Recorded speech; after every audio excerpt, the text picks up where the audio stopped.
Well, good morning, everyone. We're going to get started. A very warm welcome to this Civic University Network webinar, where we will explore civic practice through two case studies of transformational arts and culture and education sector partnerships. My name is Debbie Squire. I'm the Head of Place and Civic Engagement at Sheffield Hallam University, which is the home of the Civic University Network. Before we start, we have some webinar housekeeping. The session is being recorded and we will make it available after the event through our website. Your camera and microphone will remain switched off during the session. And if you want to ask a question to the speakers, please pop that in the Q&A function, ideally rather than the chat, which helps with us being able to pick them out. And we will answer as many questions as we can. But do feel free to use the chat function for general commentary or any thoughts that you might have. If you're on Twitter, you can engage with us at Civic University, and the team here will be dropping some links into the chat as we go. At Sheffield Hallam University, we are proud of our civic impact in our place and very proud to run the Civic University Network, which aims to spread good civic practice and in particular to support other universities to maximise their civic impact in their place. Today's session is the second in a series of webinars of case studies which were featured in the Cultural Partnerships Transforming Lives in-person event, which was held in December last year in Sheffield. The case studies today will highlight different roles universities can play in transformative cultural partnerships.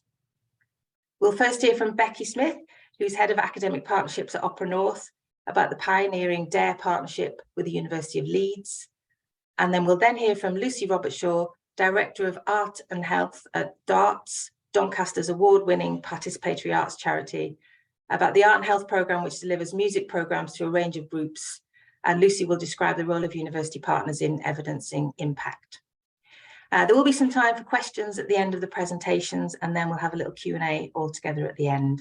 On that note, I'm very pleased to hand over to Becky Smith from Opera North. Thanks, Becky. Thank you, Debbie, and thank you everyone for joining us today. Really lovely to be here, and delighted to be able to share with you a little bit more about the work that we do at Opera North in relation to our academic partners.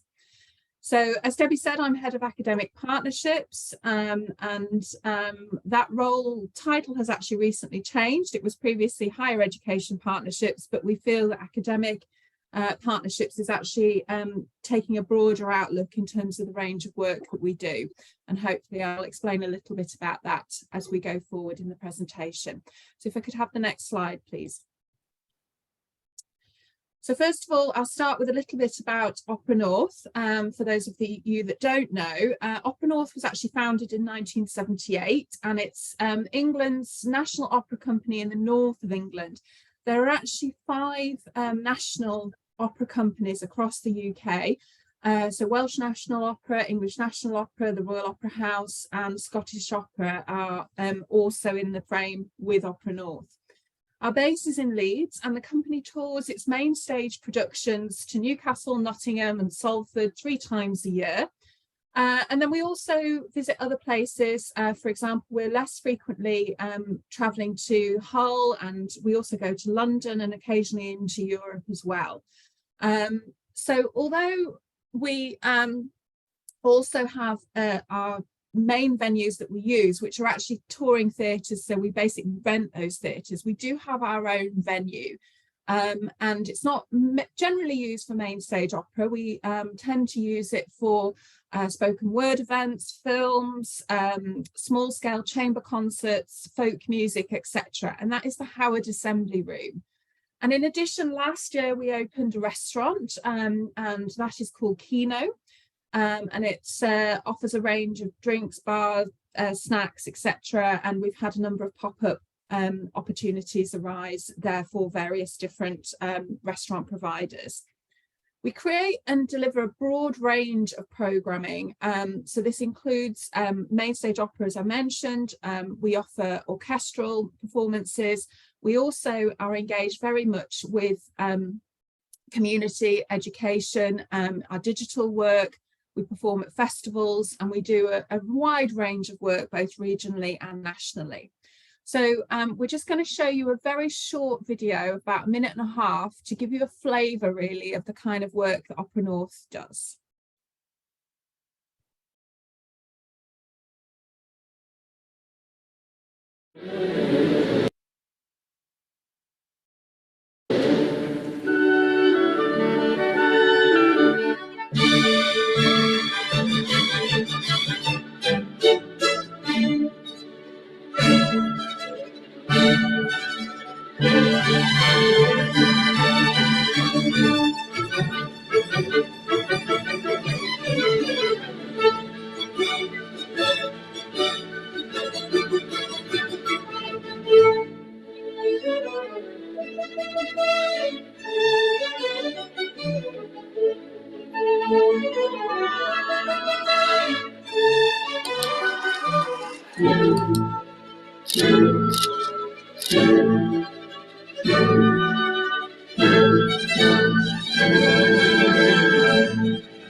Super, thank you very much.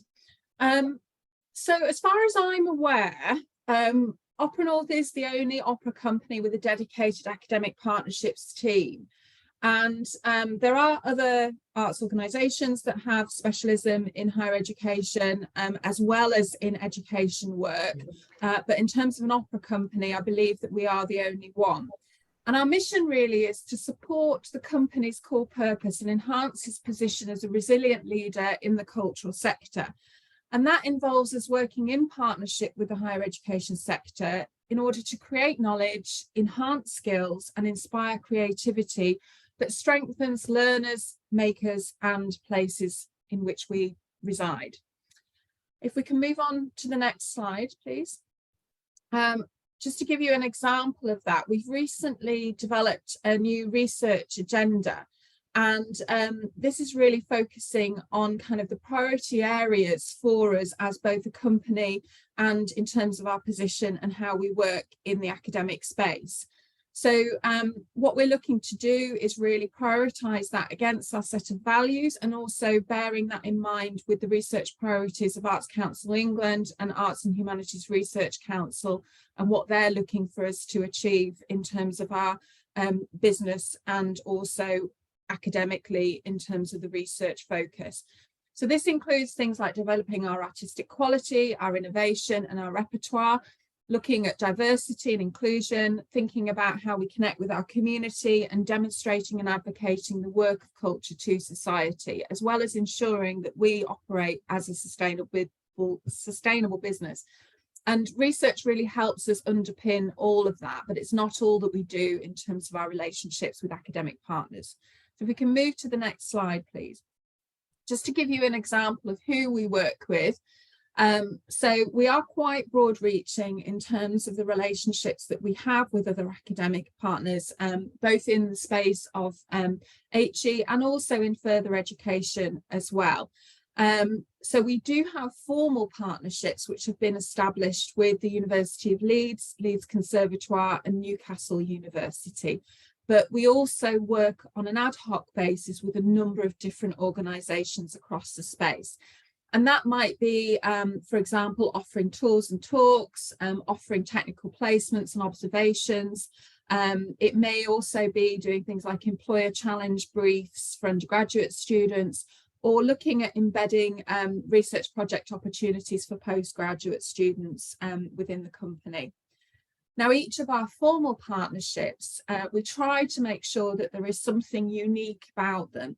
So, for example, the partnership we've had with Leeds Conservatoire now for coming into its 5th year centres on developing musical excellence and supporting students to really achieve in terms of their musical practice. We also have an emphasis on equality, diversity and inclusion through our work with that institution.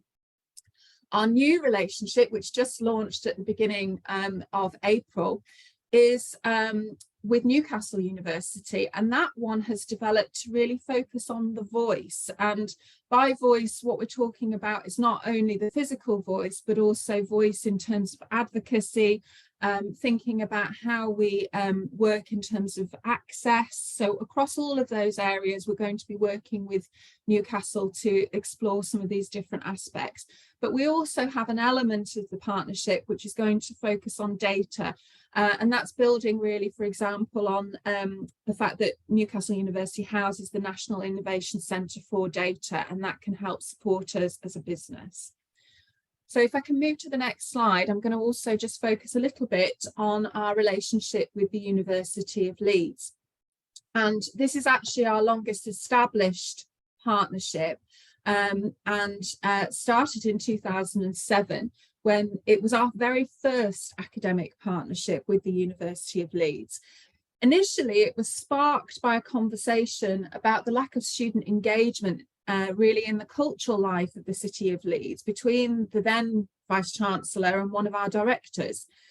Since then, the DARE partnership, as it has become known, and I have to say that DARE doesn't actually stand for anything. Often I get asked, is it an acronym? And it doesn't. It's about really the idea of being more daring.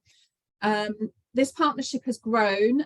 It's now 15 years old. We celebrated the 15-year anniversary last autumn, and it brings together our two organisations in the Leeds region in a way that really helps us cement and create a third shared space, which means that that relationship over time has really developed and deepened, and has been able to bring in others from different sectors as well as from our own.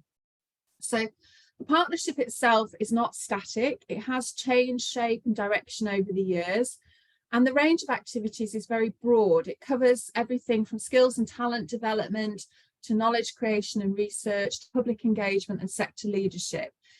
So, for example, we quite often put on events relating to the DARE partnership in the Howard Assembly Room. We've just done what we call our Liberty Lectures, where we bring in guest speakers to speak on the subject of freedom and liberty.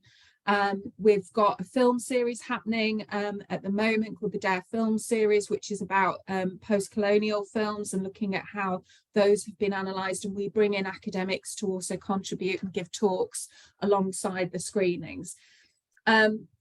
We also have, with the anniversary that we've just had, undertaken a 15-year review, and we've had that independently done through external consultants Wafer Hadley.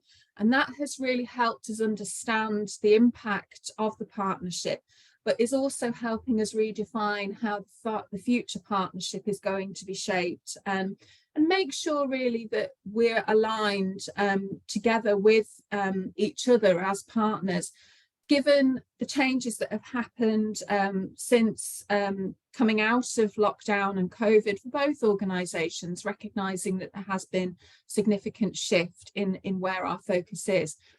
We see very much that the future is going to look sort of with a focus around digital transformation, social impact and climate change, and some of those are key issues for both organisations. So we're hoping to work more over the next few months and years, just really to emphasize what we're doing in those spaces, but it's not all that we do.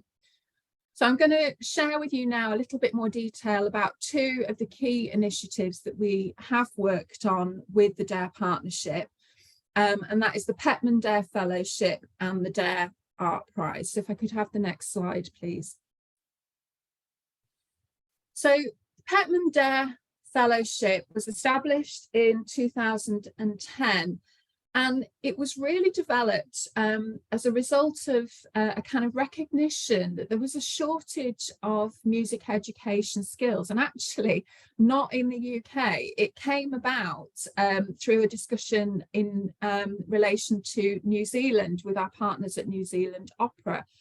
It has since developed into having a UK strand as well.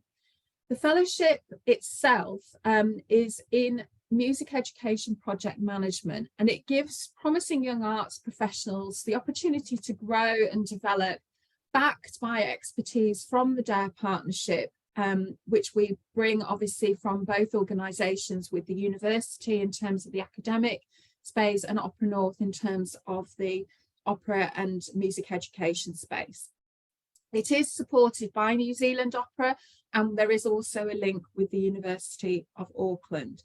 And it provides a fully funded year of applied research in the education department at Opera North and at the University of Leeds. The funding for the fellowship comes from a combination of support from the DARE partners, so both Opera North and the University of Leeds contribute, as well as New Zealand Opera.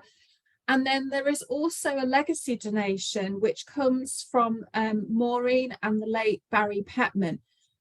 Some of you may be familiar with Emerald Publishing. It's a big academic publishing organisation, and that's where Barry Petman he focused his area of business. And both Barry and Maureen had very strong links with New Zealand as well as with opera. So that is why there is this connection through that legacy. And to date, there have been about 17 fellows. We're just about to open up for another round in New Zealand specifically. But they have been over the years a mix of New Zealand and UK participants. The emphasis actually, I have to say, is on New Zealand, and then the UK if funds are available, and if we're able to offer something there, we do offer a UK fellowship as well. We have actually had an Italian in the past join us too. If we can move to the next slide, just a little bit more about kind of how it works in terms of nuts and bolts. So the fellowship itself is a 12-month fellowship. And it is fully funded in the sense that we cover the university tuition fees. We also provide a monthly bursary, which is equivalent of 1,350. And then we provide some expenses. So, for example, if the fellow is coming from New Zealand, they get their flights, they get their visa paid for, and so on.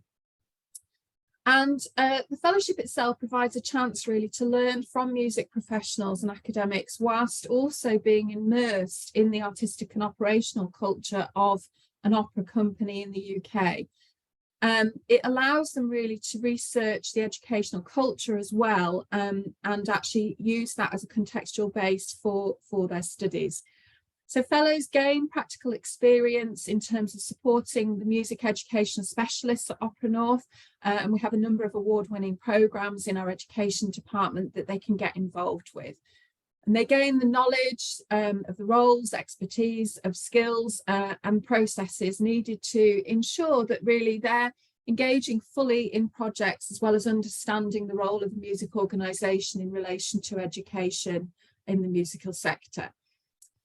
They also benefit from an enhanced personal and professional skills development process, and they will gain a network of contacts through their experience over the year.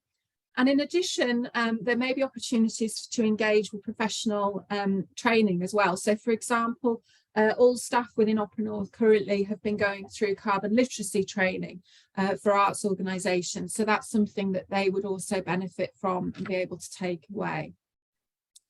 Fellows spend around 2 days a week studying at the university or undertaking their research off campus. And as a postgraduate student, they have access to all the learning opportunities offered by the university, as well as some support from academic mentors. They can focus on research topics which are relevant to both music education and community engagement. And in each semester, they study one assessed 30-credit master's level module of their choice. And that comes from the MA in Culture, Creativity and Entrepreneurship in the School of Performance and Cultural Industries at the university. So that might, for example, be something like Arts Management and Cultural Leadership, or Audience Engagement and Impact.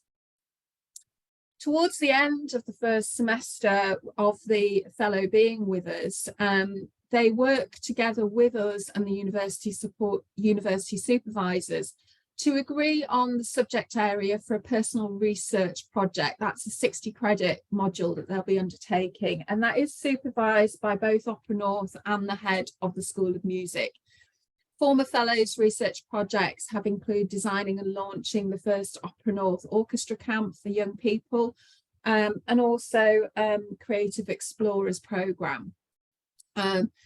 So fellows may choose, in addition, to audit other lectures from across the faculties and disciplines at the university. And that might be things like critical concepts in applied theatre, live music management promotion, critical debates in culture and place, or psychology of music and music and health. So some have also decided that in addition to doing that, they may want to focus on areas of study beyond the university. So for example, year before last, one of the fellows, she undertook a number of MOOCs in order to supplement her studies. This year, one of the fellows has taken advantage of some of the courses offered by Wise Children, for example. And for a further 2 days a week, then, the fellows are actually based within the education department at Opera North. So that's actually at the Howard Opera Centre in Leeds. And here they gain an understanding of the purpose of education in music organisations. They work alongside the staff who are permanently based in the education department. So they will look at who we're actually engaging with. So, for example, going out into the communities and schools that we work with. And they'll also be involved in the strategic planning process of our activities there. So they're looking really to provide support to the activity management activity that we undertake, and thinking about project management and the delivery of the work that we do. So that might be, for example, working with our adult programme, or thinking about our family programme, or the programmes that we deliver within schools. Now, the New Zealand fellows that come to us, they will also then go back to New Zealand, and they complete their last 3 months of the fellowship at New Zealand Opera when they return home. So it is split in the case of the New Zealand fellows.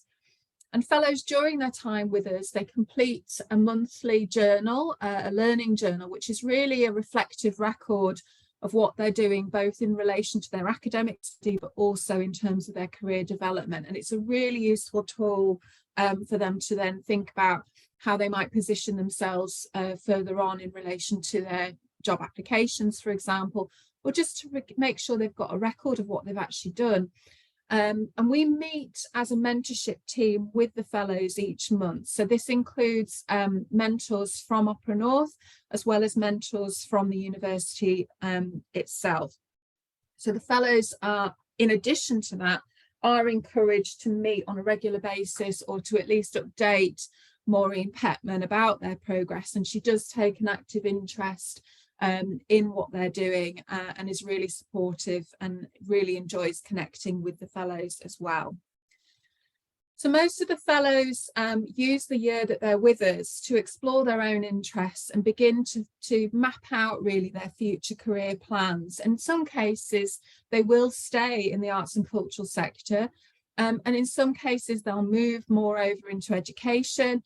And in others, they may well indeed move into other areas, and that's okay. We're quite happy for that. It is about exploration and really using the year to support what they do. So if I can move on to the next slide, please, just to give you an example of the fellows that we've got. You'll see on the screen there information about kind of what is required in relation to a fellow, and how we select them, and sort of what the basic requirements are. And it is fairly basic, to be honest, and we do advertise the roles. Our current UK fellow, just to give you an example, is a chap called Dan Coxon. He's the one standing on the left as you look at the screen there. And Dan actually is no stranger to Opera North. He spent around 6 years with us in the children's chorus and youth company at Opera North. He then went on to the Leeds Conservatoire, where he was a student, and then he went on to the University of Durham to study music. And he was involved very much in kind of the extracurricular life at Durham as well, in terms of barbershop performances.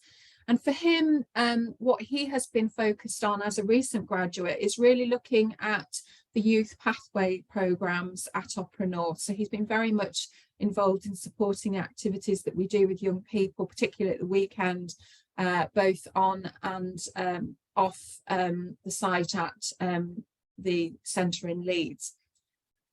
Then on the right, you'll see Andrew Gordon, and Andrew came to us from New Zealand Opera, where he has worked since 2015. He was audience engagement coordinator there, previously participation coordinator, and most recently he's actually been the participation manager, so very much involved in engaging with community. And alongside his employment, Andrew also was a volunteer for another theatre in Auckland. So he's been very much embedded within that life of community partnership and development. And that's really where he's focused in terms of his studies, but also in terms of his work with us at Opera North. So he's actually engaging with us on something called the Richmond Hill residency. Richmond Hill is a very deprived area of Leeds, and we have been embedded within that community all year. Andrew has been working to support the community in various different ways to bring Opera North and our activities to that community. So he's really keen to take back the ideas and what he's learned from that experience to New Zealand, particularly to work with some of the more challenging communities within the space in New Zealand. If I can move on to the next slide, thank you. Other fellows, just to give you a couple of examples of kind of impact, have gone on to work for different organisations both in the UK and internationally. So these include, for example, the Royal Albert Hall, and then others have gone on to work in areas such as health, technology and design. So Marcus Norman, for example, joined us as a New Zealand Fellow in 2015.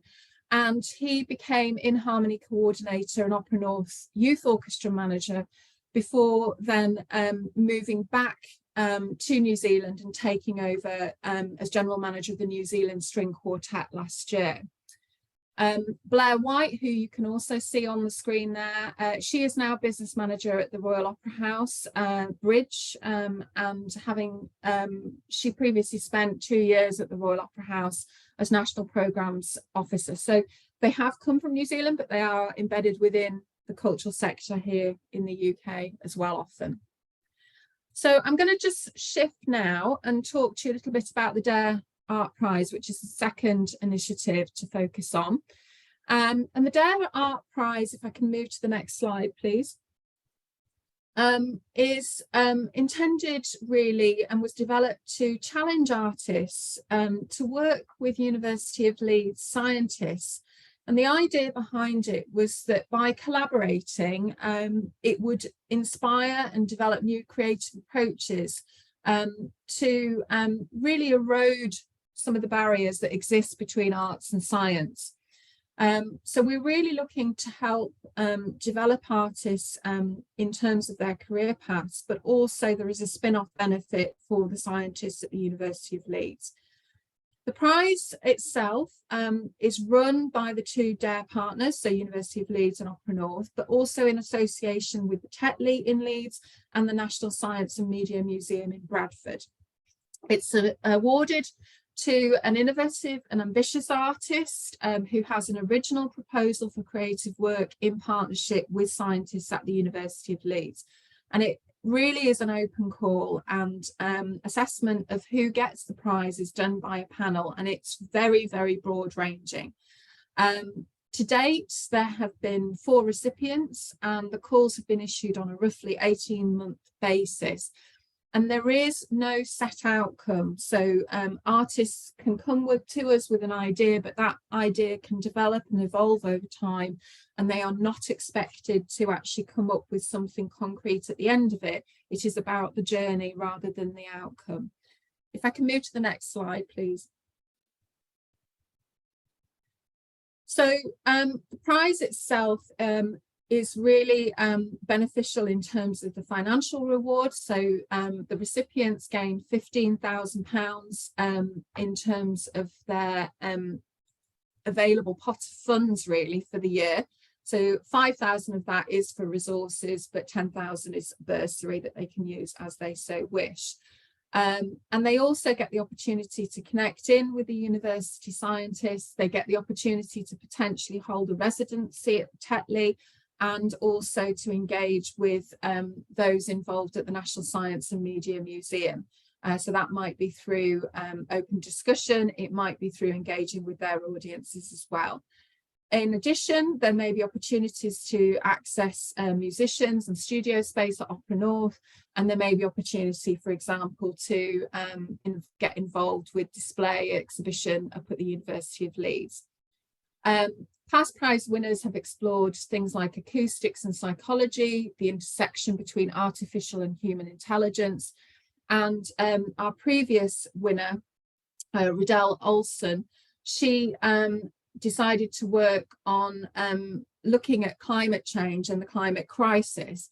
And through her work, she created a new song cycle and film which reimagined one of Handel's works to present extracts on interspecies opera.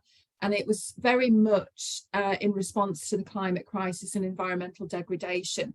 And she worked together with researchers from the BioDAR unit at the University of Leeds.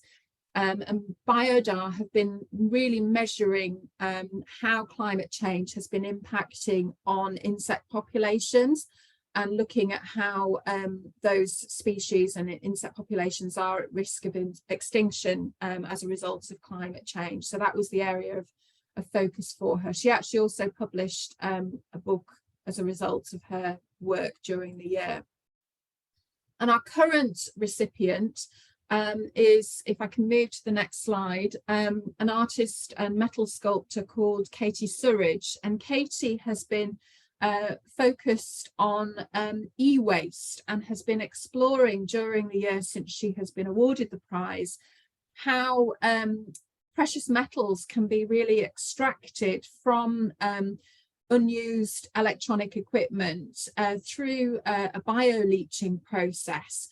So she's been working with scientists to explore this. She's been involved in lots of different ways in the university and connecting with the robotics departments, with the earth science departments, really to explore and support the work that she's been developing. She's been really interested also in the health and safety of industrial workers, amongst other areas.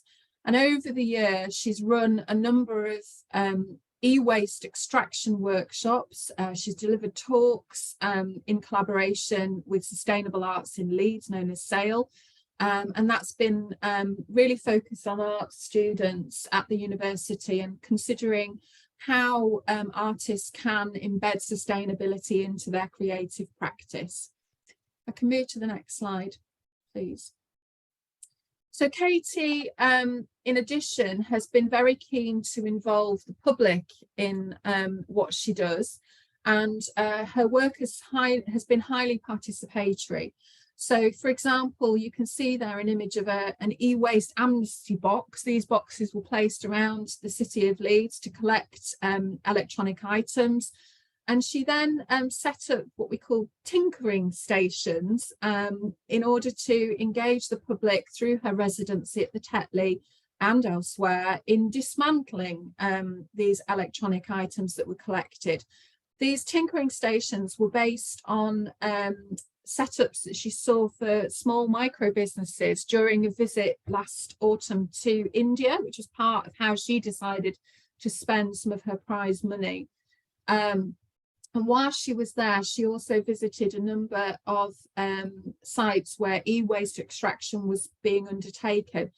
And she was very concerned about the worker safety there. And she actually agreed with the workers for them to hand over some of their sandals and shoes to her in exchange for safety boots that she provided. And those shoes and sandals are now what she is using to develop an exhibition. And she's actually, you can see there, electroplating some of these sandals with the metal extracted through the e-waste extraction process of what she's been doing. So we're hoping that those will then form part of an exhibition in the future. So for Katie, her project is now nearing an end. If we can move to the next slide, please. And she's actually going to be taking her e-waste tinkering stations onto various summer festivals, including Glastonbury this year. So her work is extending beyond the prize period. And in addition, I'm really delighted to say that her engagement with the University of Leeds has now led to her having a further commission from them, and she's going to be developing a green wall on the university campus. So you can see that this is kind of built and that interaction has really led on to other activities. If we can move to the next slide, please. And just to wrap up, really, I think it's for us, it's really highlighting that in terms of our relationships with our partners, there is the kind of standard doing placements, talks, tours, partnership kind of activities that I would say are fairly day-to-day for a lot of people engaged with arts organisations through the academic partnerships. But I think where our work has really flourished is where there's been a bit more a kind of freedom and where there's perhaps been a bit of a challenge and we've come together to come up with a creative solution. So just to wrap up, rather than sharing my advice on things to do with academic partnerships, I thought I'd share with you 3 things that I would advise against in terms of academic and cultural partnerships. So the first one really is don't be too rigid. I think it's really important to ensure that your activities align with your values and your strategic goals as an organisation, but they are not yet restricted in terms of how you function. So the Dare Art Prize, for example, it may not be about opera, but it is about breaking down barriers between arts and science, and it allows for that creative exploration. The Petman Dare Fellows are not necessarily going to stay in the field of opera, but they may well be tomorrow's music educators, and for us, that's a really worthy investment. My next point would be to not be too formal, and it's important to allow academic partnerships to breathe. These projects have not developed due to structured thinking, but emerged really from very random serendipitous conversations in many cases. And I think it's those casual discussions that have really helped us develop something a bit different, and the structure comes later. So don't be too formal about things. And don't be too precious about things. It's really good to bring in others and to share what you're doing. I think, you know, we've found that it's through those conversations we've acquired funding support from donors, as you saw with the Petmans. It's also for us an opportunity to engage with others. So, for example, our associate partners, the Tetley and the National Science and Media Museum, they may not be able to provide funding, but they can often provide support, and they can provide mentorship, and they can provide extension opportunities for those that we engage with. So it helps us in many different ways, including profile raising, as well as, you know, in some cases, direct funding. So on that note, I'm going to finish, and if there are any questions, really happy to take those from you now. That's brilliant. Thank you so much, Becky. That was really, really interesting. And you've highlighted some absolutely amazing individual projects there. I love the idea of a tinkering station. I'd like one of those just nearby at all times. And really some sort of incredible academic and sector partnership work there. It's really fantastic to hear. I would say we have a little bit of a technical issue with the chat and the Q&A function. So apologies if anyone has tried to drop anything in there. I think it is up and running now. So if there are any questions, at this point or any point going forward, please do drop them in. I have just a quick question for you, Becky. You mentioned in the presentation about measuring the impact of the DARE partnership. I wonder if you could just tell us a little bit about that. Yeah, so for us, we actually monitor quite closely all the activities that we undertake with our partners as well as with DARE.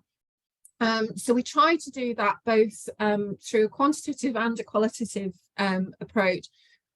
So we actually have what we call our HE database, where we track all the activity that we undertake with our partners, and where we can, we'll capture numerical information regarding, for example, student engagement and what's happening. But it may also be that we're tracking other things. So we're tracking feedback, we're tracking what's happening in relation to career development. So staying in touch, for example, with the fellows, with the Art Prize winners, and finding out how they have really developed as a result of what they've engaged with us in relation to the, you know, whatever their prize or fellowship might have been, but also, you know, how things have just gone on generally for them. So we try to keep that as up to date as possible. We collect, you know, everything from photographs to snippets of emails, and really monitor that, and we're able then to present that back to our partners, which really helps us. We're also able to collect, as you've seen when there were some quotes used in the presentation there, we were actually able to collect impact in that way. So I think that helps us both with our relationship with our partner, but is also then able to be used in things like reporting for the Arts Council, etc., throughout the year. Yeah, that's brilliant. That evidence base is so important, isn't it, for continuity. We have one other question drop in around the Art Prize. How could we set up something similar to the prize? What are the first steps? That probably needs a whole hour by itself, but if you could briefly give us your thoughts on that. Yeah, I mean, to be honest, I think it's fairly simple. I mean, the funding is obviously the big thing, and I mean, if you can get funding, and a number of different arts organisations, I mean, I saw East Street Arts, for example, recently have issued something very similar, but on a much smaller funding scale. So you know, it might be that you start with sort of £1,000 or 1,500, and you know, I think artists are keen to participate, and as I say, all our call is very, very open, but it is about engaging directly with the scientists, and that's a really key element. So just to give you an example from last year, some of the applicants, we had somebody who was really interested in exploring bubbles. We had somebody who was looking at developing glass, which looked at sort of microcells and how that they might look in glass, and using their art to demonstrate that. So it can be very, very broad. But I think that's the beauty of it, is not to be too prescriptive, to be honest, but see what comes in. So the biggest thing, as I say, is I think getting the funding, and then developing your terms. I mean, you know, you can go on our website and see kind of what our core requirements are, and they're really quite open. So I think that is allowing that flexibility to artists to develop their own creativity and see what comes in, because we've not been disappointed. That's brilliant. Becky, thank you so much again. I know you're going to hang on, and we'll get back together again after we've heard from Lucy. So thank you so much, and we'll see you again shortly. And it's my great pleasure then to hand over to Lucy, who's going to talk to us about a fantastic darts organisation. Thanks, Lucy. Excellent. Lovely to see everybody. Thanks for inviting us. I do think there's quite a lot of the artists we work with that might be quite interested in the DARE Art Prize. So I'm going to get in touch, Becky, if that's okay. My name's Lucy Robertshaw. Yes, I'm the Director of Arts and Health, and I work at a company called Darts. So we are a very large participatory arts charity rooted in Doncaster. So we work with people in Doncaster to improve life, learning and health. We make high quality inclusive experiences for everyone in Doncaster across the borough. We've been running for over 30 years. So we're a national portfolio organisation of the Arts Council. We also get some funding from Doncaster Council, but that amounts to about 18%. So everything else, just over 70%, sometimes 80%, we have to earn ourselves.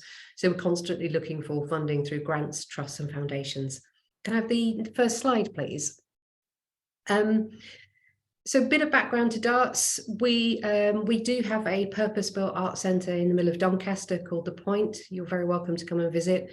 We have workshop spaces, a free and inclusive gallery space, gardens, and much of our work happens at The Point. So this is taken from one of our creative direction sessions, but we also work across the whole borough of Doncaster. So we work with around 40 to 50,000 people every year. And we have two areas of work. So we have arts and education, which works with children and young people, particularly working with disabled young people within the special schools, and also using drama as a technique within schools to build emotional and behavioural and emotional resilience. That's very, very popular. I run the arts and health work. So this is working with adults of all ages, using a variety of different art forms. So we can see visual arts here, but we work with musicians, dancers, visual artists, poets, photographers, videographers. So we have the broad gamut of art forms that we work with. Can I have the next slide, please? So today what I'm going to do is I will talk a little bit about the 3 creative programs that we are currently running or have run in the last year that involve academic research. All of the work that you'll see here in the images are taken from Darts's workshops. We have a team of core artists that deliver the work, but we also work with about 50 freelancers per year in a variety of different art forms. In terms of my background, I have absolutely no experience of research, any training, but what I have done in the last few years is work with numerous excellent researchers to basically see how we can measure the impact of the work. So up until this point, we've always used photographs, quotes, case studies, videos, focus groups. We have an artist log that each artist writes in after a workshop that they've done. So we've always gathered quite a lot of data. But what we haven't been able to do is actually work over a period of time with academic researchers. And this is something we've been able to do quite a lot of in the last 5 years. So before I start, I'm just going to take 5 minutes just to explain our arts and health journey so far, just so you can kind of see the context of the work. So you might well be aware of the APPG Creative Health Report that was published in 2017. That was evidence that was gathered from over 1,000 published reports and discussions with artists and health professionals, government and policymakers, and it was all around creative health. From that, very clearly, as anyone that's ever worked in the arts always knows, is there are positive impacts. And this one specifically talked about 3 things. So how the arts can keep us well, how they can aid recovery, and how they can support better lives longer lived. So in response to that, in 2018, myself and Dr. Rupert Suckling, who's the Director of Public Health from Doncaster, established an Arts and Health Board in Doncaster so that we could lead our response to the report. Through the board, we identified 3 starting priorities. So we had adult mental health, adults living with dementia, and increasing physical activity in older adults. Can I have the next slide, please? So between 2018 and 2022, we secured funding for a series of pilot projects across Doncaster to look specifically working with academic researchers to evidence the impact of the work, look at next steps. These were made possible by funding from the Clinical Commissioning Group, Public Health, Sport England, Doncaster Council, and other national funders such as the National Lottery. And we work with academic researchers from the University of Leeds, ARC Research and Sheffield Hallam University, and Dr. Robin Dowland from Yellow Lens Research. And over these 4 years, we've come quite a long way. We have, beyond doubt, proven that arts and health programs can keep us well, aid recovery, and support better lives longer lived. That we can have, that we have an experienced team of artists, of core and freelance artists who understand the impact of the work and are able to lead participatory arts workshops that develop health and well-being. And we've shown that place-based participatory arts enables people to feel more connected to their local area and each other. So I'm going to talk briefly about the 3 projects that have worked with academic researchers. I'll talk a little bit about the work, some of the impacts, and then I thought I'd just talk about some of the challenges, what worked well, and what next. And again, if you've got any questions, just pop them in the question and answer, and we can talk about those at the end. So I want to start with our longest running project so far, which this is Creative Directions, which you can see here. We've been delivering this for the last 7.5 years. It runs every single week for adults of any age from 18. I think our oldest participant at the moment is 93. Anybody who wants to improve their well-being through creativity. So we develop an approach that offers a way for people to support themselves during periods of mental ill health, to boost well-being when needed, to allow people to feel less isolated and more connected to others, and to learn new skills through creativity. Can I have the next slide, please? From 2019 to 2022, we secured funding to run an additional creative direction session in the community. And this was based on music making and songwriting sessions every week into Doncaster communities. And for this, we worked with a blended evaluation team from ARC Research and Sheffield Hallam University over 2 years. We used so the methodologies used were focus groups with participants, ethnographies of sessions. So we actually undergone ethnography training with our artists and our staff, stakeholder interviews, and interviews with dark staffs and artist diaries. This, as you will tell by the dates, coincided with the pandemic, which is where the challenges arose. So obviously, about 9 months into the work, all sessions had to stop face-to-face, and we had to completely shift. So in order to keep people connected and creative, we moved very quickly to created packs that we hand delivered to people's doorsteps and developed a conversation with them on the doorstep. We did phone calls, we did Zoom sessions, music-based sessions, mini outdoor concerts, pretty much anything you can think of. Obviously, from a researcher point of view, having gone from weekly face-to-face sessions where we were using ONS data, we had to shift very, very quickly. So ARC Research and Sheffield Hallam University looked at our adaptability, our flexibility. They looked at the impact that it was having on participants to not just improve people's mental health, but really to stay connected and to stay motivated at a time when everybody was basically behind doors. So have the next slide, please. So from this research, what we came up with, there were some key points here.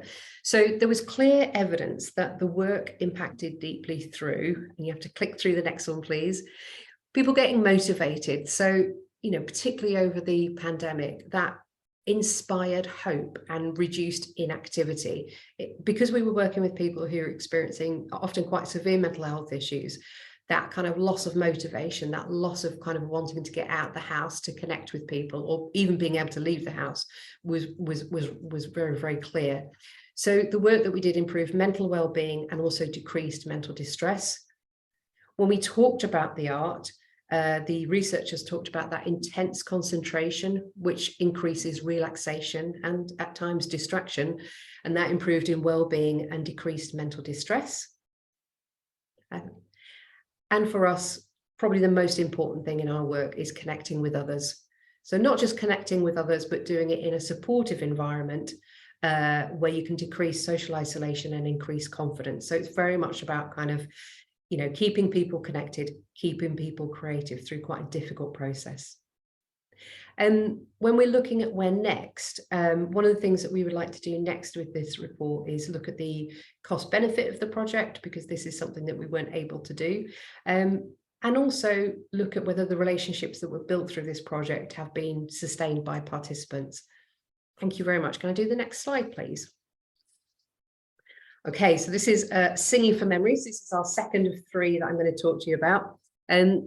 Singing for Memory has been running since 2017, so we're in our 5th year. This is a weekly project for adults living with dementia and their carers. So sometimes people come with their partner, often it is with their husband or their wife. Sometimes people come with their dad or their mum, and sometimes we've had whole families turn up. So we're we're very flexible in terms of who turns up. It's also open to people who are developing memory loss, but maybe haven't had a diagnosis as yet. And also, unfortunately, as the disease deteriorates and people do pass away, carers are still welcome to attend. So actually we have 2 or 3 regular carers who, unfortunately, their partner has passed away, but they still come for connection and joy and connection with others. So this is music-based, this is singing-based. We also use percussions, but we don't just sing old songs. Essentially, we might sing some familiar songs, but we create our own. We do it around themes. So sometimes around Wimbledon, we'll do an entire theme around Wimbledon and tennis and songs like Great Balls of Fire. So it's a real mixture of songs from different ages, creating our own. There's often movement within it as well. I am a Makaton tutor, so for anybody who knows signing, what we do is we incorporate some signs within the session as well. So as people's language decreases, we can start to use simple signs in terms of whether people are thirsty, would like a drink, need to go to the loo, have a question. So there's lots of things there that we use within those sessions. Can I have the next slide, please? Thank you. So what we did with this one is, so the previous one, we were working with researchers for over 2 years. We managed to get a small pot of money to be able to work with Dr. Robin Dowland over a 4-month period. She's from Yellow Lens Research. Her background is in the role and the value of music, particularly when working with adults living with dementia and their family carers. So we were really lucky to be able to work with her. And what we asked her to do was to do a program review and evaluation of previous materials that we'd collected. So we had a mass of photos, case studies, direct quotes, videos, ethnographies, artist logs. We had all of this information. We just wanted somebody to be able to come, to look, to sift through, to identify themes, but also at the same time to come and visit sessions and actually look at what we would call moment-to-moment interactions. So the difficulty that we've always found with looking at the impact of singing for memory is that as people work with us over the year or over a couple of years, or at some points over 3 years, as the disease deteriorates, any kind of way of measuring quality of life is quite difficult, because often quality of life does deteriorate. People feel less connected. The connections, their friendships start to decrease. So what we're really interested in is that moment to moment. So what's happening in the session right now? What joy does it bring? What interactions do we have? Can I have the next slide, please? So what she did is Dr. Robin Dowland, she looked at she combined archive documents within the moment observations of our Singing for Memory sessions. She did short, semi-structured interviews with Singing for Memory musicians, Darts' team members, volunteers, and family carers. And for us, it was just really useful to be able to talk to somebody who was completely outside, who was talking about what she would see, talking about how you would evidence moment-to-moment interactions, and somebody who could then pull that information together, in an academically rigorous way. So we could then present that to commissioners and say, this is the impact of our work. Next slide, please. So some of the things that came out of there, some of the challenges, I suppose, is we wanted to do, one of the things we originally thought about was doing some photo analysis of participants to identify those in the moment interactions. But as many of the participants had either passed away or moved into care homes, or just weren't around for any reason, we didn't have full permissions to look back at all of those evidence, all of those photos. So that's something we'd quite interesting to do in advance next time. It really worked well working with a researcher who had that expertise in music and dementia, and understanding how you collate evidence in different topic areas, but under that umbrella of creative health. Also, those connections that Robin had to you know, the university, 2 different arts companies that she'd worked with, so Manchester, Camerata. It allowed us to make new relationships with other arts companies doing similar work. Have the next steps, next slide, please. So some of the key things that came out of her evaluation, can we have just click through for me? Lovely. So positive program impact. So she described the works as gently challenging, meaningful activity. And this comes at a time when there was a bigger review in Doncaster about the activities that were available for adults living with dementia in Doncaster, and what came through from the research and all of the work that they'd done with participants is they wanted something that was meaningful, that allowed people to feel connected, that was supportive, that was challenging. So what we're not doing is asking somebody just to sit and, you know, sing songs that weren't particularly from the era that they came from. They wanted a self and welcoming space.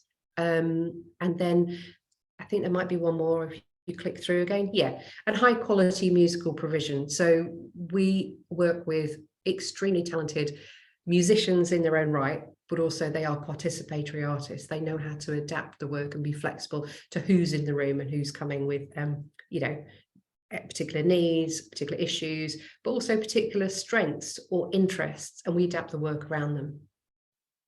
Thank you. So the next step we're going to do is we want to look at the next thing we like to do is use the evidence to find sustainable funding. So currently we are tendering for the Doncaster Council's community therapies aspect of their new dementia tender, and we're working with Alzheimer's and Age UK on this. And we also have a strong desire to engage with the economic evaluation of Singing for Memory, and maybe to understand whether the programme has potential to support people with dementia to live in their homes for longer. So again, that's something we're quite interested in. Next slide, please. So this is the last project I'll talk about. This is Dance On. So Dance On is we're in our 5th year of Dance On now. So this is fun, local, social dance sessions for over 50s. It was developed by Darts, Yorkshire Dance, One Dance UK, and it's been running in Leeds, Bradford and Doncaster for the last 5 years, and Darts leads the Doncaster work that we do. It's researched by Sarah Astell at University of Leeds and her team that was there, and this has been the biggest piece of work that we've done, and it's been the one that has given us the most, I would say, the most impacts and the information that we actually need to be able to talk to commissioners to get work properly embedded. Next slide, please. So Dance On, this is us outside, by the way, in the pandemic when we couldn't be inside, so we went and danced outside instead. So Dance On is designed for over 50s inactive women living in deprived communities, living in socially deprived communities. That's our kind of target. Our idea was to what we wanted to look at is dance a feasible intervention for these women to increase physical activity. And the clear findings that came through was we had over 2 years worth of data. Analysis of that data showed that the prevalence of participants classed as active increased from 25% at baseline to 55% in 12 months. Also, that the physical activity levels remained stable throughout the programme. And for me, just as important, this was mirrored by an increase in participants' self-rated health status. So how I actually felt about myself. Next slide, please. And some interesting stuff also came out around falls prevention. So the research examined the effect of participation in Dance On both physical and psychosocial risk factors for falls. So adherence to the programme was really high with participants. Participants attended on average 76% of sessions over a 6-month period. And anybody that works with sort of falls prevention programmes know that that's a really high adherence rate. And people very much talked about the group. They came and they kept coming because of the group aspect. It didn't just help physical, it also helped cognitive. It was obviously very sociable. The use of music, obviously, is quite motivating and quite interesting. And because it was based in their own community, it was easy to get to. We had scores. We used the falls efficacy scale. that showed there was a significant reduction in the number of people who were categorized as having a high fear of falling. So that for us had a big impact. It has a big impact on people's kind of confidence to get out of the house. If you're afraid of falling, you're not going to necessarily leave. You may look out the window and think to yourself, oh, it looks a bit wet, a bit icy, I might stay in, or confidence to be able to get across the road to the community centre. So we had a really large impact on that. And then there was also frailty. So at baseline, 30% of participants met the criteria that suggested they were pre-frail, and this decreased to 13% at 3 and 6 months. So there's a tentative suggestion there that by participating in Dance On, you could stop the downward spiral into frailty. Next slide, please. For us, the other thing that was really important was they actually looked at cost effectiveness, which is something that commissioners are always obviously very hot on. So they found that the cost effectiveness analysis showed that the Dance On programme was 94% likely to be cost effective for community dwelling adults aged between 60 and 80 years over a 3-month period. So that essentially meant that the savings from coming to the sessions outweigh all the other costs associated with things like hospital admissions, medications, mobility aids, and the cost of the dance sessions themselves. Have the last slide, please. So for us, it allowed us to then demonstrate that, especially to commissioners, Dance On is a significant opportunity to improve health and well-being, but specifically older inactive women in lower socioeconomic areas. And that's not just about physical activities, it's about those risk factors. So it's improving balance, coordination, and then also having the confidence, so not feeling fearful of falling when moving, etc. I think for us, the challenges for this one is there was a huge amount of data collection that we needed from participants. Luckily, pretty much all the participants that we worked with understood. I think we took a long time to tell them about the research, why we were asking the questions. We tried to feed back on a very regular basis as to what we were starting to find out. In terms of what worked well, we had those really interesting stats about falls prevention and frailty. But also, Sarah at University of Leeds kept coming back to us and saying, oh, we've got an opportunity here to look at doing some ripple mapping, or we've got some impact to look at the work maybe in dance homes. Are you interested in? So that one project that we started with has then sort of developed into others. The next stage of Dance On is to develop the work that we're doing with the Get Doncaster Moving, which is the local delivery pilot sponsored by Sport England. Have the final slide, please. Okay, so yeah, I mean, that's sort of where we are. These are my details if you would like to get in touch. This is our vision for Doncaster. There are lots of other stuff in the pipeline. So we're working with Sheffield Hallam, we're working with Chris Dayson, who he's with the Advanced Wellbeing Centre. Susan Hampshire we're working with, who's part of Doncaster's Health Determinants Research Collaboration. And yeah, there are various other people who are starting to get in touch with us. So if there's anything you've seen you're interested in, let me know. And that's the end of the presentation. Thank you very much. You see, that was brilliant. Thank you. Again, really incredibly impactful projects. Absolutely fantastic to hear about all the work you're doing and the impacts that it's having. And a really interesting slant on the partnership with universities and how you're working together really to take the work forward. But the tangible impacts is really fantastic to hear.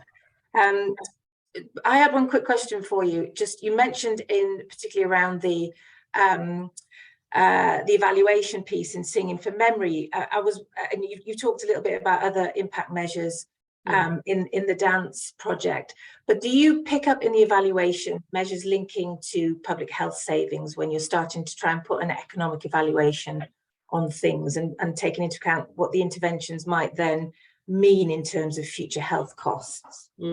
We've never been able to quite get our heads around it. So we do actually work quite closely with public health. So we have lots of good relationships. They support the work both kind of in terms of advocacy and also, in terms of budget at times as well. But it's something we are very interested in. I think we've definitely touched on it with Dance On, but Singing for Memory feels the next one to concentrate on. That feels like, particularly because people talk to us about, because people are able to come to our weekly group, that then helps the carer enormously. So they'll often say to us, I've come on Monday, that'll get me through the next 2-3 days.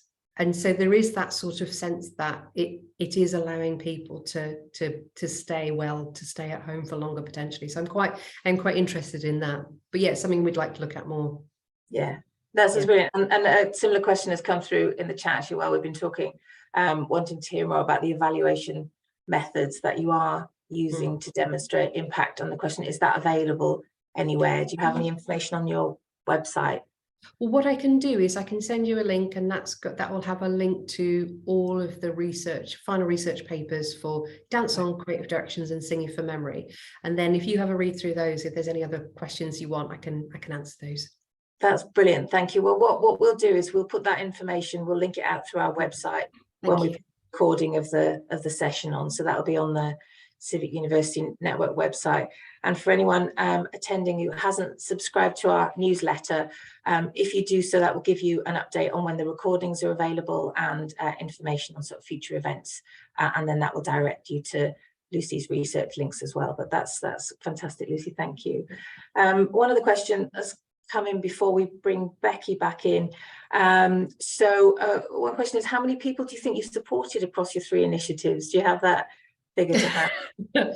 I can get that information to you. In terms of the research for Dance On, we worked with 800, but that was across all 3. I think the last data that I had per year in terms of the arts and health program that we do, it's about 21,000. So it's pretty much evenly split between the arts and health and the arts and education work that we do. And that's very much about long-term sustained weekly. That's not about big one-off events. I think that's the beauty with work. And sometimes that's very difficult to get across to funders who are looking for very large numbers. I mean, I think that is a large number, but it's the regular sustained connection over a period of weeks, months, years in quite a lot of instances is where I think you see real impact. And that's when other family members start to get involved as well. So it's not just about that one individual, there are other members of the family that then get involved in the different projects that we run.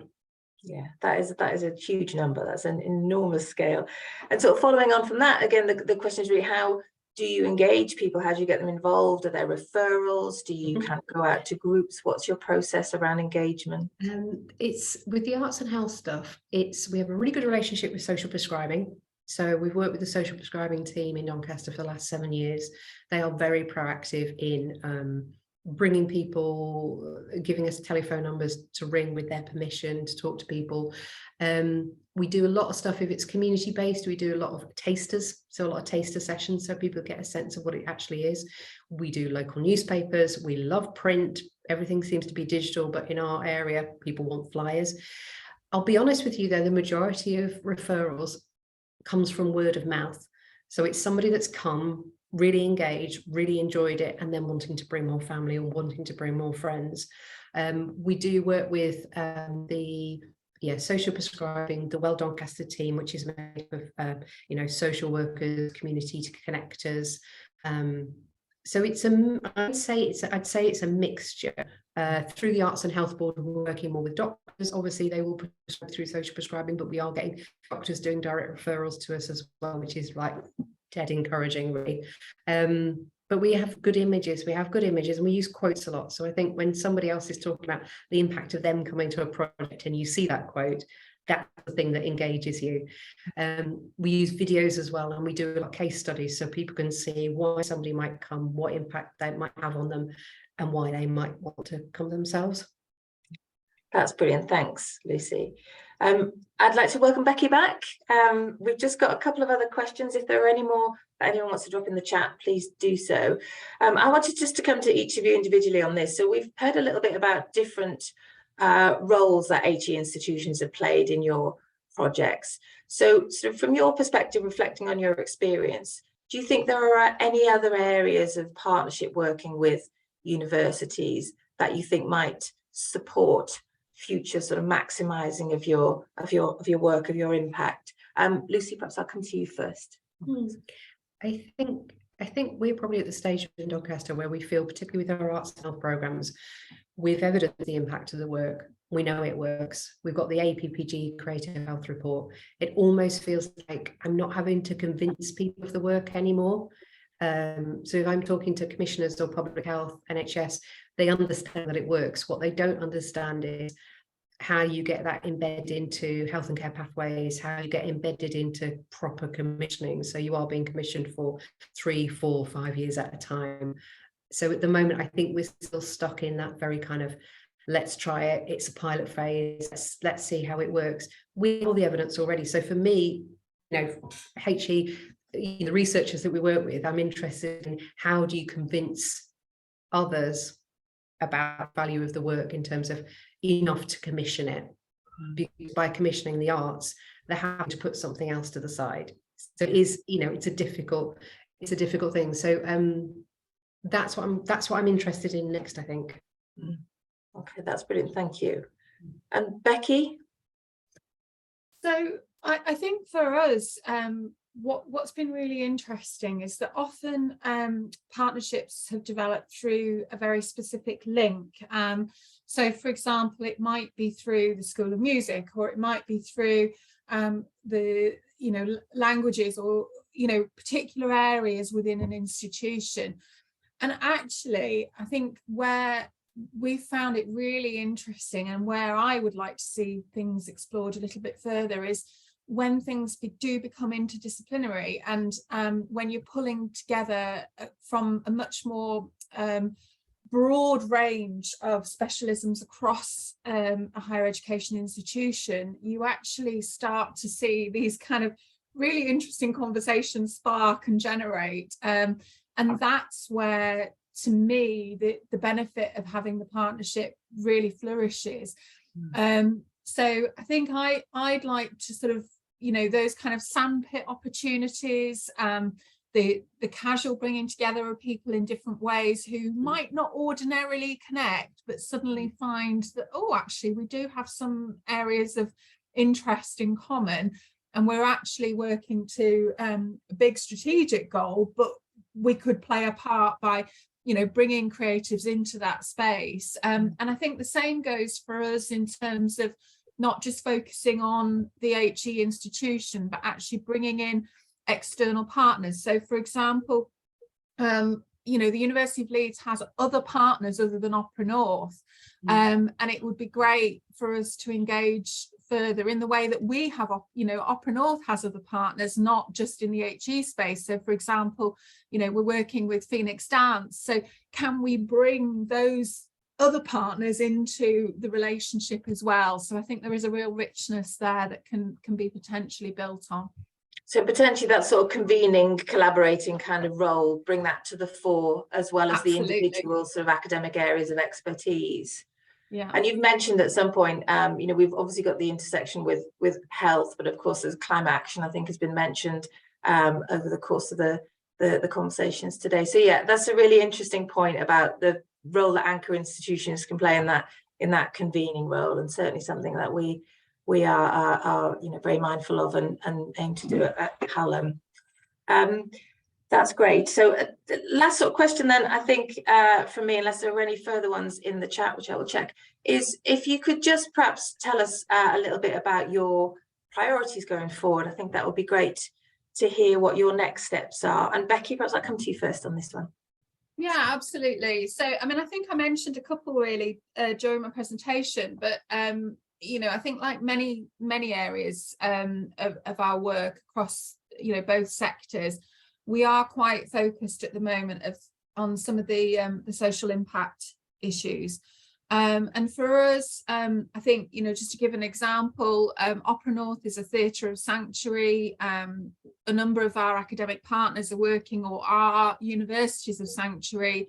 And so we can, work together to support each other in those spaces and recognise that we're serving similar communities in many ways, and how can we actually bring them together. So it might be, are there student project opportunities that we can engage our community groups that we work with in you know, together in different ways. So it's about thinking more broadly in terms of, you know, what's going on in that space of social impact and how we can work together on it.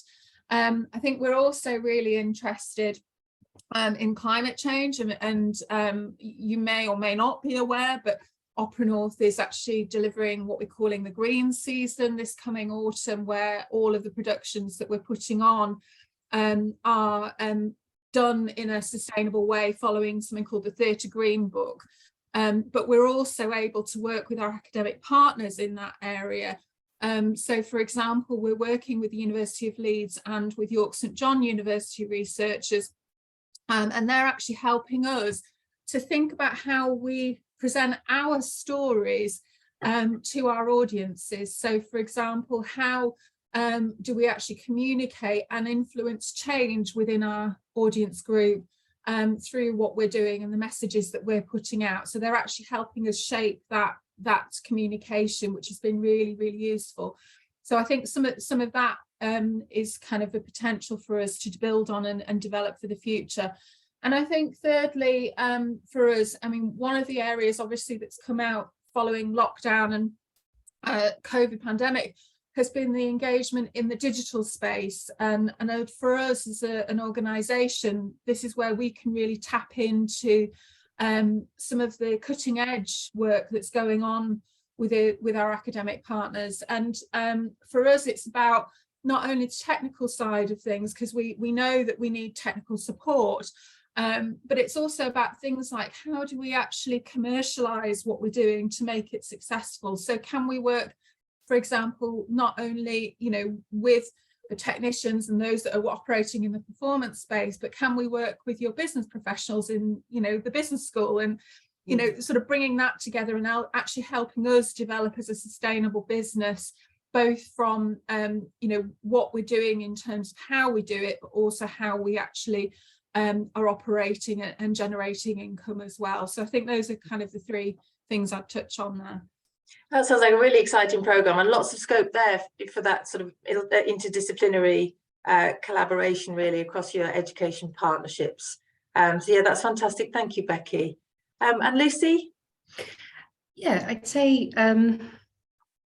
three things. One, probably looking specifically at singing from memory in terms of that cost effectiveness and the impact on, you know, public health. But then again, working with commissioners to try and bed the work into care pathways, so it's there, it's sustainable, it's not pilot projects anymore, it's part and parcel of people's journey in Doncaster down certain health pathways. I'd like to scale up, I'd like to do more. So yes, we're covering, you know, what, 20,000 people, 21,000 people just with the Arts and Health programme, but there's 300,000 people in Doncaster. So, you know, that ability, we have the team, we have the artists, we have the knowledge of how to do it. It's obviously just about accessing funding for that.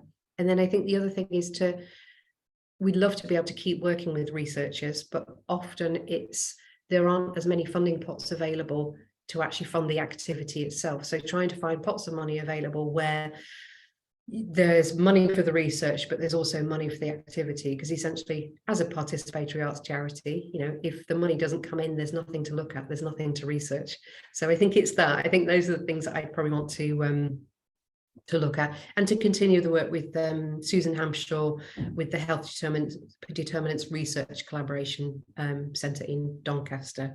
She sits on our Arts and Health Board, so we're having lots of conversations at the moment.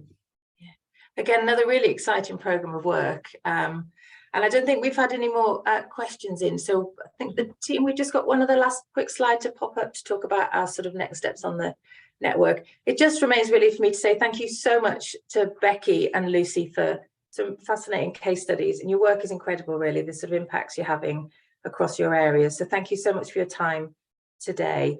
There's a couple of notes on there about some upcoming webinars we've got as part of this series in the Civic University Network. We've got a Creative Industries Network session next month, and then we're looking at the Durham City of Culture bid as a case study in July, and then in between we're revisiting the Manchester Civic University agreement. that was published within the last couple of years. So please do sign up to the newsletter, follow us on Twitter, etc. for more information there, and we will share the recording and the links from today's session in a future newsletter. So really just thank you again so much, Lucy and Becky. Thanks for everyone who's attended today, and have a fantastic rest of the day. Thank you so much. Thank you.